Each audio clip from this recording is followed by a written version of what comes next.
जय श्री कृष्ण भक्तों, आपका स्वागत है भागवत महापुराण के एकादश स्कंद में। आज 27वां अध्याय का हम पान करेंगे। वसुदेवं सुतं देवं कंस चाणूरमर्दनं देवकी परमानंदं श्री कृष्ण वंदे जगद्गुरु। श्री कृष्ण शरणं गोपाल शरणं श्री कृष्ण शरणं गोपाल शरणं मेरे बाके बिहारी नंदलाल शरणं मेरे बाके बिहारी नंदलाल शरणं श्री कृष्ण शरणं गोपाल शरणं श्री कृष्ण शरणं गोपाल शरणं मेरे बाके बिहारी नंदलाल शरणं मेरे बाके बिहारी नंदलाल शरणं श्री कृष्ण शरणं गोपाल शरणं श्री कृष्ण शरणं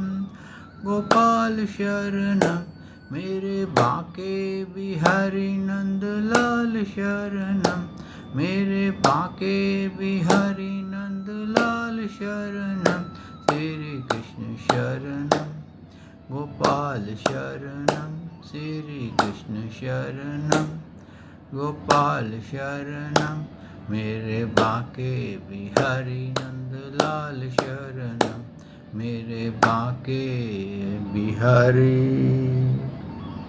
नंदलाल शरणं। बोल भगवान श्री कृष्ण की जय, श्री नंद के लाला की जय, श्री देवकी नंदन श्री कृष्ण की जय, श्री द्वारकाधीश भगवान श्री कृष्ण की जय। बोल देवादिदेव पूर्ण ब्रह्म भगवान श्री कृष्ण की सदा ही जय। जय श्री कृष्ण भक्तों, आपका स्वागत है इस भागवत महापुराण की इस गाथा में। भक्तों, हमने श्रवण किया था पूर्वा का चरित्र। इतना चक्रवर्ती सम्राट होने पर भी इंद्रियों ने उसको कैसे घेरा और कैसे उसकी दुर्गति हो गई। भक्तों, ये इंद्रियां, जो ज्ञान इंद्रियां हैं, ये कब किसको कहाँ घेर लें इसका पता नहीं चलता। लेकिन अगर आप सतर्क हैं, आप अटेंशन हैं, तो ये इंद्रियां आपका कुछ नहीं बिगाड़ सकती, क्योंकि मन आपके अधीन हो जाता है जब आप सतर्क रहते हैं। और जब आप सतर्क नहीं रहते तो मन बुद्धि को भी हर लेता है। और आप कई बार अपने अनुभव देखिए, कई बार ऐसा हुआ होगा कि मन में कोई ऐसे बात आ रही हो जो कि आपकी बुद्धि उसको इनकार कर रही हो, लेकिन मन इतना प्रबल जोर मार देता है कि आप उस कार्य को करने पे मजबूर हो जाते हैं। ऐसे ही भक्तों, एक गाथा मेरे को याद आ गई कि कैसे मन बस वश में से बाहर निकल जाता है। एक बार ऐसा था कि एक बस स्टैंड पर एक सुबह सुबह एक लड़की कॉलेज जाने के लिए आती थी। उसी बस स्टैंड पे एक लड़का भी आता था। दोनों एक दूसरे को देखते थे। और लड़के, अब क्या हुआ देखिए, जो आंखें हैं उसने क्या करा, उसने फ़ोटो खींची, मन को भेज दी। और मन ने उस फोटो को देखा, बोला ये बहुत सुंदर लड़की है, इसके साथ बात करते हैं, इसको मैं पसंद करता हूँ। और मन उसमें लग गया, उसके चित्त उसमें फंस गया लड़की के। अब वो कुछ भी कार्य करे तो हर वक्त उस लड़की का ध्यान उसको लगा रहे, और कब एग्ज़ाम आए तो एग्ज़ाम में भी वो लड़की का ही चिंतन करता रहा। हालत ये हो गई कि उसको सिवाय उस लड़की के और कुछ भी चिंतन नहीं होता था। तो मन ने एक दिन कहा कि क्यों ना इससे बात की जाए। तो बुद्धि ने उसको मना किया कि चिंतन करने से तो कोई फ़र्क नहीं पड़ा, हो सकता है कि हाँ तू हेलो बोलेगा, बात करेगा तो वो लड़की नाराज़ हो जाए, कुछ आगे से हाथ भी उठा दे, कुछ बदनामी कर दे। लेकिन मन इतना हावी हो गया कि उसने एक दिन जाकर के उस लड़की को हेलो बोल दिया। अब वो लड़की भी उस लड़के के बारे में चिंतन करती थी, उसने भी हेलो बोल दिया। आपस में मेल जोल बढ़ गया। चाय पानी के लिए बाहर जाने लगे, फिल्में देखने लगे। बाद में ये हालत हो गई कि मैं तेरे बिना नहीं रह सकता, तू मेरे बिना नहीं रह सकता, बस सिर्फ केवल तू ही चाहिए। हार करके माँ बाप ने उनकी शादी कर दी, और शादी होने के बाद उनके औलाद हुई, और औलाद के बाद वही लड़की वही लड़का एक दूसरे का मुंह नहीं देखते थे, उनको एक दूसरे में दोष नज़र आने लग गया। और इस बीच में आप देखिए कि उन्होंने कितना सेक्रीफाइस करा दिया मन ने। और ईश्वर का तो खैर चिंतन ही एक तरफ गया, लेकिन वो अपने आप को भी उसने भूल गया। ये इंद्रियों का शक्ति होती है भक्तों, और जब ये रिपेल करती हैं तो उतनी ही बुरी तरह से आपके अंदर क्रोध उत्पन्न कर देती हैं। और उसी लड़की को, जिसके लिए उसको लगता था कि मैं इसके बिना जी नहीं सकता, अब वही लड़की उसको अच्छी नहीं लगती थी, उसका वही खूबसूरती उसको भाती नहीं थी। तो ये क्या है, ये इंद्रियां, इसका तात्पर्य यह है कि भक्तों ये जितनी भी सांसारिक वस्तुएं हमें अट्रैक्ट करती हैं, जो ये विषय हमें अट्रैक्ट करते हैं, ये कुछ समय तक के लिए बहुत अच्छे लगते हैं, लेकिन उस समय के बाद वही विषय हमारे को पसंद नहीं आते। इसका एक उदाहरण आप और प्रत्यक्ष रूप से देख सकते हैं। आप किसी बच्चे को नया खिलौना ला के दें, खूब खेलेगा, दिन रात उससे खेलता रहेगा, लेकिन कुछ दिनों बाद वो खिलौना एक कोने में पटक देगा और उसको हाथ भी नहीं लगाएगा। तो ये इंद्रियों का ये खेल है। जो इस खेल को समझ जाता है कि ये इंद्रियां कब कहाँ ऊब जाएं और हमारे को उससे विरुद्ध कर दें, और हमारा ये जो मानव देह, जो मोस्ट प्रेशियस जीवन है, सबसे उच्च योनि है भक्तों सारे सृष्टि के अंदर, इससे बड़ी योनि नहीं है। ये योनि वो है, इस योनि को प्राप्त करके आप देवताओं को अपने अधीन कर सकते हैं। आपने कई बार सुना, कथाएं सुनी, ये जाना तो उसने इसकी प्रार्थना की तो उसने वहाँ से देवता आग प्रकट हुए और उन्होंने वरदान दिया। जैसे आप रावण को वरदान मिला, उसने शिव जी की प्रार्थना की थी। हिरण्यकशिपु ने ब्रह्मा जी की प्रार्थना की थी, और भस्मासुर को आप देख लीजिए, उसने शिव जी की प्रार्थना की थी। और सभी देवताओं को वरदान देने के लिए आना पड़ा, लेकिन आपने कभी ये नहीं सुना होगा कि भगवान श्री कृष्ण की किसी ने ऐसे कामना से पूजा की हो और भगवान श्री कृष्ण ने प्रकट होकर उसको वरदान दिया। क्योंकि जो भगवान श्री कृष्ण की पूजा करता है उसकी सारी कामना ही समाप्त हो जाती है। वो सिर्फ मेरे प्रभु का ही चिंतन करता है और उसी में आनंदित हो जाता है। यही भगवान कहते हैं कि मेरी पूजा में एक बहुत सरलता है कि जो मेरी शरण आ जाता है उसके सारे विकार समाप्त हो जाते हैं। तो भक्तों, कहने का तात्पर्य यह है कि हमारे को विश्व में ना पढ़कर भगवान श्री कृष्ण का चिंतन करते रहना चाहिए और कभी भगवान से कुछ मांगना नहीं चाहिए। क्योंकि हम जब मांगते हैं तो हम क्या करते हैं, हम भगवान को याद दिलाते हैं कि प्रभु आप भूल गए, मुझे इस चीज़ की आवश्यकता है। लेकिन भगवान को पता होता है इसको क्या आवश्यकता है। जैसे नन्हा बालक होता है, माता को पता होता है कि इसको किस समय कितना दूध पिलाना है, कितना खाना खिलाना है, कितना क्या करना है। तो वो बालक अगर वो कहता है भूख लगी, तो उस माता उसको पता होता है कि इस समय इसको क्या इसके लिए अच्छा है।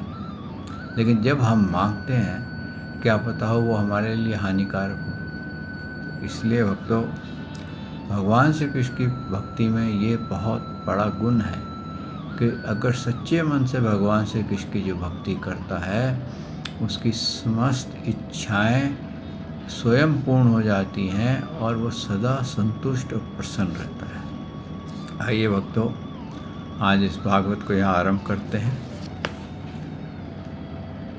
सच्चिदानंद रूपाय विश्वोत्पत्ते आदिहेतवे ताप्ते विनाशाय श्रीकृष्णाय वयं नमो नमः। श्रीकृष्णाय वयं नमो नमः। श्रीकृष्णाय वयं नमो नमः। श्रीकृष्णाय वयं नमो। बोल देवादिदेव पूर्ण ब्रह्म भगवान श्री कृष्ण की जय। जय श्री कृष्ण भक्तों, आज 27वां अध्याय का पान करेंगे। भगवान की पूजा की विधि का वर्णन। भक्तों, उद्धव जी ने यहाँ प्रश्न किया प्रभु से कि प्रभु आपने सब कुछ बताया, लेकिन आप ये भी बता दो कि कौन सी विधि से आप प्रसन्न होते हो, कैसी आपकी भक्ति की जाए, कैसा आपका पूजन किया जाए और उसका अगर कर्म कांड के रूप में करनी हो तो कैसे की जाए, मन में करनी हो तो कैसे की जाए। आपकी जो अनेक प्रकार की भक्ति है उसके बारे में बताइए।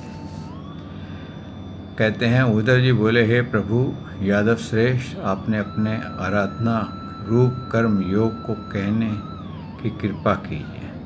भगवान बोले, हे उद्धव, पूजन विधि विषयक अनेक ग्रंथ और वह पूर्ण रूप से कहने में भी नहीं आ पाती, इसलिए मैं उसे संक्षेप में कहता हूँ। पूजा की भक्तों इतनी बड़ी विधि है कि यहाँ तक कि पूजा विधि के जो वेद हैं, ग्रंथ हैं, वो भी कहते हैं छोटे पड़ जाते हैं, इतना विस्तार है। और जो कि मानव के लिए और विशेषकर आज कलयुग में ऐसी पूजा का करना या उसका प्रण लेना कठिन हो जाता है। भक्तों, दूर क्यों जाते हो? श्रीमद् भागवत पुराण की जो कथा है ये 7 दिन होती है और ये कैसे चलती है?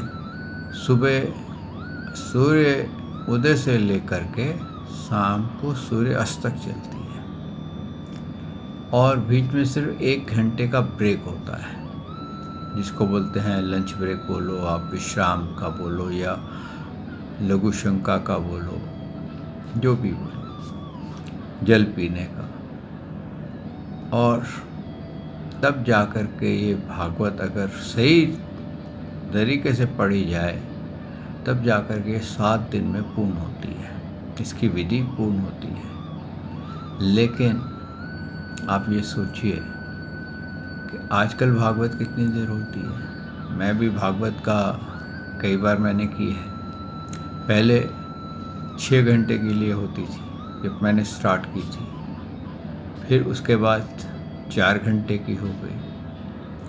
अब ये हालत है कि लोग 4 घंटे में भी मेरे को आके कई लोग बोलते हैं, भगत जी कि और कुछ इसका शॉर्टकट नहीं हो सकता। हम 2-2.5 घंटे में ही इससे ज़्यादा समय नहीं दे सकते।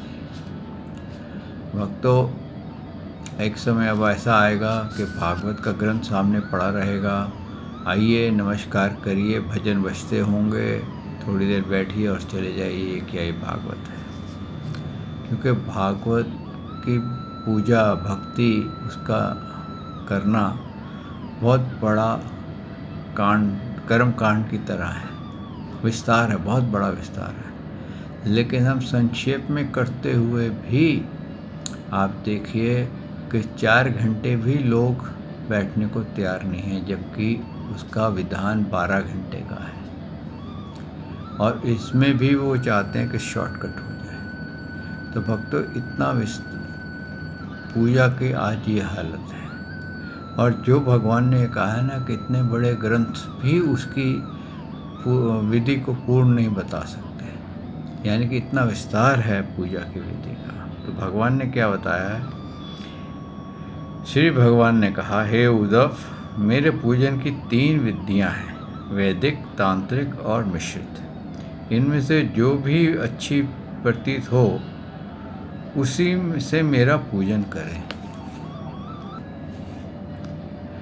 वैदिक विधानों से जिसका संस्कार हुआ हो वह श्रद्धा, भक्ति और निश्चल भाव से मूर्ति, पृथ्वी, अग्नि, सूर्य, जल, हृदय और ब्राह्मण में मुझ एक गुरु के रूप का भाव करके पूजन सामग्री से मेरा पूजन करें। 8 प्रकार की मूर्तियाँ ग्रही हैं: पाषाण, काष्ठ, धातु, मृत्तिका, चित्र, बालू, मणि और मानसिक। यहाँ पर भगवान ने बताया है कि कितनी प्रकार की मूर्तियों में आप भगवान की पूजा कर सकते हैं। आगे उन्होंने कहा है, यदि हृदय में मानसिक मूर्ति निश्चित कर पूजन करें तो मन में ही उसका पूजन करते हुए मेरा ध्यान में तल्लीन हो जाएं। यह सर्वश्रेष्ठ पूजन है। यदि मूर्ति की पूजा करनी हो तो उसका नित्य प्रति आह्वान और विसर्जन ना करें। मेरे पूजन के लिए किसी द्रव्य विशेष के अभाव की चिंता ना करें। जो कुछ सुलभ हो उसी से ही, किंतु निष्काम भाव से अर्चना करें। हृदय में मानसिक मूर्ति का पूजन तो मनोमय पदार्थों से ही हो जाता है। अधर्व और उपस्थान आदि से सूर्य में तथा दर्पण आदि से जल में पूजन करें। श्रद्धावान का दिया हुआ जल भी मुझे अत्यंत प्रिय है, किंतु अश्रद्धा से प्रभूत सामग्री भी अर्पण करें तो मुझे प्रसन्नता नहीं होती। यहाँ भगवान ने बहुत सरलता तरीके से बताया है कि आप बड़ी सरलता से मेरी पूजा कर सकते हैं। जल, पुष्प, ये पत्र और कुछ भी आप, यहाँ तक कि एक मिश्री की डली भी अगर आप रख देंगे तो भी वो भगवान प्रसन्न हो जाते हैं। तो इस प्रकार से मन के अंदर आप पूजा कर सकते हैं, मानसिक पूजा कर सकते हैं, मूर्ति में पूजा कर सकते हैं, भगवान का जल का अर्पण कर सकते हैं, और सूर्य में भी आप अगर सूर्य को ध्यान करते हैं उसमें भी अगर आप भगवान को देखना चाहें कि सूर्य के बीच में भगवान हैं तो उनको आप जल चढ़ा सकते हैं और भगवान उससे प्रसन्न हो जाते हैं। लेकिन जो कर्म कांड या किसी बहुत सारी इसलिए करना चाहते हैं कि उनको कुछ तांत्रिक चीज़ों की प्राप्ति हो, उनको कुछ शक्तियाँ मिल जाए, तो उसके लिए भगवान ने अलग विधान बताया है। उसके लिए क्या कहा है? उद्धव, मानव को पवित्र होकर के सामग्री का एकत्र करे और प्राची की और कुशों की नोक रखकर उसे आसन पर पूर्वमुखी या उत्तरमुखी होकर बैठे। यदि अचल प्रतिमा है तो उसकी ओर मुख करके बैठे और अपने शरीर में न्यास करने के पश्चात मूर्ति में न्यास करे। पाग, अधर और आचमन के लिए पहले से निश्चित 3 पात्रों को जल आदि से शुद्ध कर कर्मानुसार पृथक पृथक हृदय कमल में विद्यमान भगवान नारायण का तथा प्रणव के तीनों अक्षरों का ध्यान कर एवं मानसिक पूजन करता हुआ मेरी प्रतिमा में आह्वान, स्थापना और न्यास आदि करे। अब यहाँ पर भक्तों, ये कर्म कांड की पूजा वह है जो कि किसी कार्य से की जाती है, क्योंकि भगवान कहते हैं ना, मेरी तो किसी भी रूप में पूजा करेगा तो वो मुझे ही प्राप्त होगी। तो भगवान के भक्ति, हम देवता की भी अगर पूजा करते हैं तो भी भगवान क्या कहते हैं कि वो फल भी मैं ही देता हूँ। तो ये कर्म कांड वाली पूजा के बारे में भगवान ने बताया है। और फिर आगे क्या कहा है कि पहले आह्वान करे, पहले अपने हृदय में देखे, फिर उस ज्योति को मूर्ति में देखे, खूब उसका अनुष्ठान करे और फिर पाद, अधर, आचमन आदि करके धर्म आदि नव शक्तियों से मेरे निमित्त आसन कल्पित करे। फिर सुदर्शन, 5 जन्य, गदा, असी, बाण, धनुष्य, हल, मूसल, कौस्तुभमानी माला और श्रीवस्त्र की वक्षस्थल में तथा नंद, सुनंद, गरुड़, प्रचंड, चंड, महाबल, बल, कुमुद और कुमुद दक्षिण, इन पार्षदों की 8 दिशाओं में पूजा करें। इनसे गरुड़ की पूजा में मेरे सम्मुख करे। दिशाओं को चारों कोनों में दुर्गा, विनायक, व्यास और विश्वसेन को, वाम भाग में गुरुओं को और चारों दिशाओं में इंद्र आदि 4 लोकपालों को पूजा करे। फिर यथाविधि वस्त्र, यज्ञोपवीत, आभरण, मकराती, कुंडल, सुगंध और लेपन आदि से मेरी श्रृंगार करे। पाग, आचमन, गंध, पुष्प, अक्षत, धूप, दीप, नववेद आदि अर्पण करे। फिर विविध व्यंजनों से अपनी समर्थ के अनुसार भोग लगाए। अभ्यंग, उपटन, दर्पण, दातुन, पंच अमृत से स्नान, भक्ष, भोजय, गान, नृत्य आदि साधन प्रतिदिन करे। यदि समर्थ ना हो तो विशेष उत्सव के दिन करे। फिर मेरे चरणों में मस्तक रख करके पीठ पीछे दोनों हाथ बांधकर अथवा मेरे चरणों को पकड़कर प्रार्थना करें। देखिए, ये इतनी बड़ी विधि है कि ये कोई जो स्पेशल ब्राह्मण होते हैं वही इसकी विधि को करा सकते हैं। और ये विधि कहते हैं ऋषि लोग भी पूर्ण रूप से नहीं कर सकते। तो इसलिए सबसे सरल प्रभु ने क्या बताया है, सबसे सरल पूजा ये है, पत्रम पुष्पम तोयहम। पत्र हो, पुष्प हो, जल हो, कुछ भी हो, अगर आप प्रेम पूर्वक भगवान को अर्पण कर देंगे तो उनकी पूजा हो जाती है। और उन्होंने उससे भी सरल बताई है कि दूर मत जाओ, अपने मन से ही मेरी पूजा करो तो भी ये मेरी पूजा हो जाती है। ऐसे ही भक्तों, एक भिखारी थे वृंदावन में, वो भिक्षा मांगते थे और पतलों की जूठन खाते थे। तो एक दिन वहाँ के जो पुजारी थे मंदिर के, उन्होंने उसको बोला तो जूठन मत खाओ, तू आकर के हमसे भोजन ले जाया कर।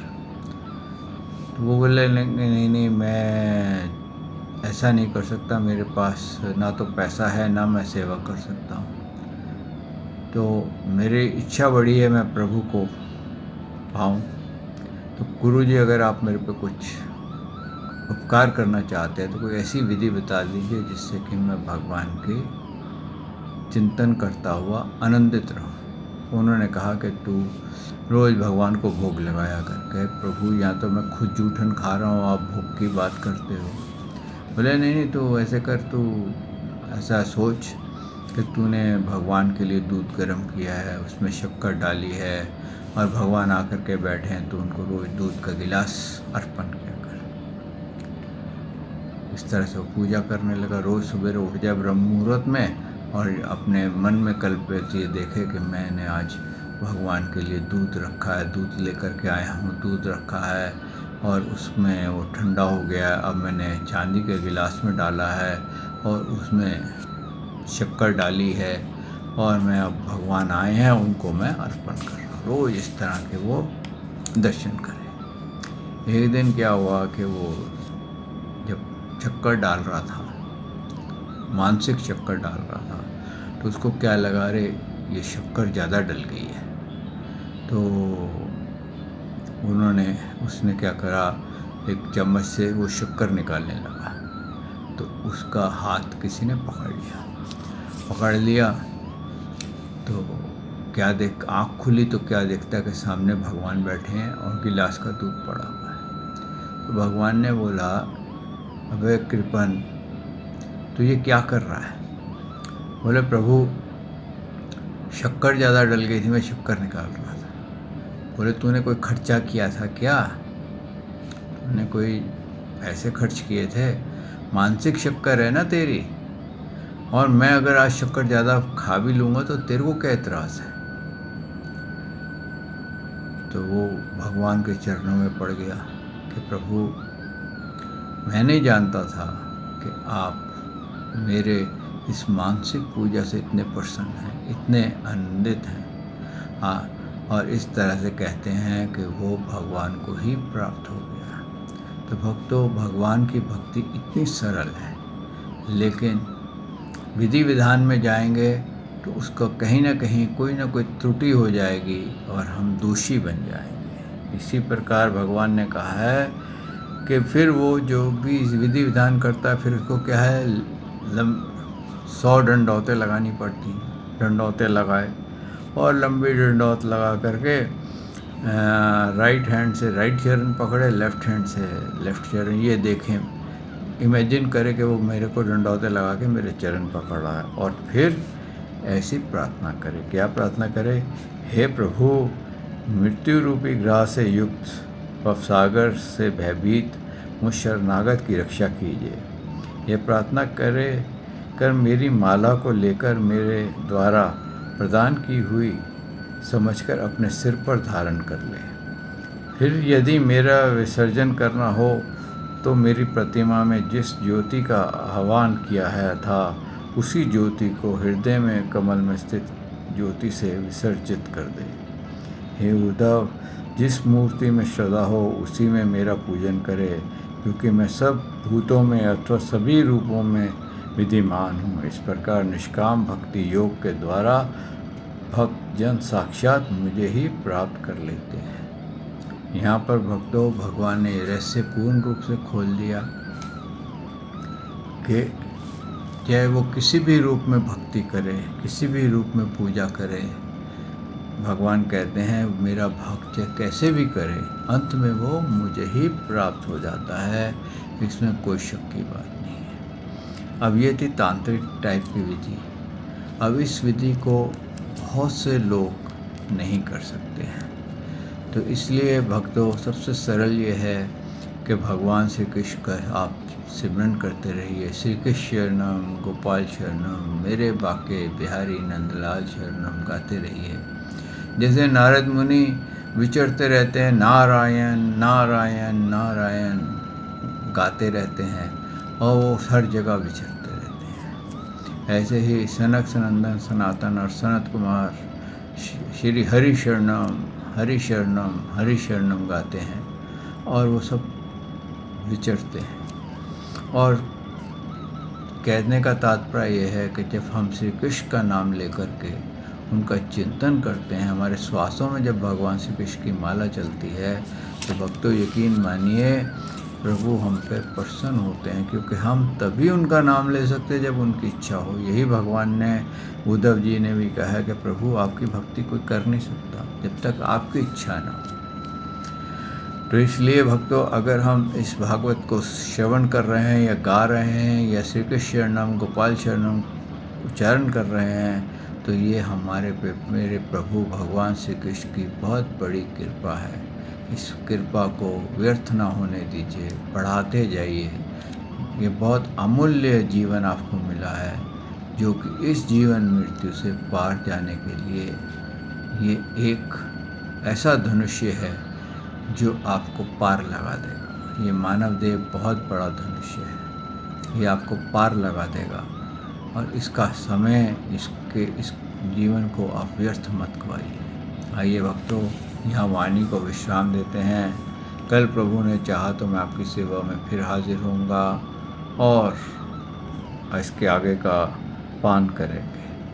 श्री कृष्ण शरणम गोपाल शरणम, श्री कृष्ण शरणम गोपाल शरणम, मेरे बाके बिहारी नंद लाल शरणम, मेरे बाके बिहारी नंद लाल शरणम, श्री कृष्ण शरणम गोपाल शरणम, श्री कृष्ण शरणम गोपाल शरणम, मेरे बाके बिहारी नंद लाल शरणम, मेरे बाके बिहारी नंद लाल शरणम, श्री कृष्ण शरणम गोपाल शरणम, श्री कृष्ण शरणम गोपाल शरणम, मेरे बाके बिहारी नंद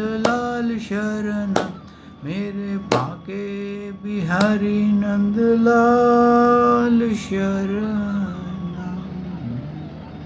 बोल भगवान श्री कृष्ण की जय, श्री नंद के लाला की जय, श्री देवकी नंदन श्री कृष्ण की जय, श्री द्वारकाधीश भगवान श्री कृष्ण की जय, बोल देवाधिदेव पूर्ण ब्रह्म भगवान श्री कृष्ण की जय।